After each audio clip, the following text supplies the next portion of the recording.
জমজম specialised হাসপাতাল কর্তৃপক্ষ বিনা টাকায় সিজার অপারেশন, অর্থোপেডিক সহ নানা প্রকার চিকিৎসা দিয়ে এলাকায় ব্যাপক সাড়া জাগিয়েছে।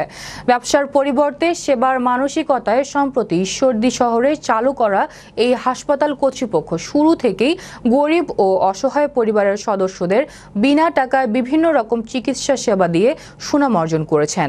জমজম স্পেশালাইজড হাসপাতালের স্বত্বাধিকারী ডাক্তার নাফিসা কবির শনিবার সাংবাদিকদের জানান, কোনো প্রকৃত অসহায় গরিব মানুষ তাদের সহযোগিতা চাইলে তাকে বিনা টাকায় চিকিৎসা দেওয়া হয়। তো ইনি প্রসব বেদনায় দাঁড়ে দাঁড়িয়ে ঘুরছিলেন, যে কোথাও আসলে টাকার অভাবে সিজারিয়ান অপারেশনটা করতে পারছিলেন না।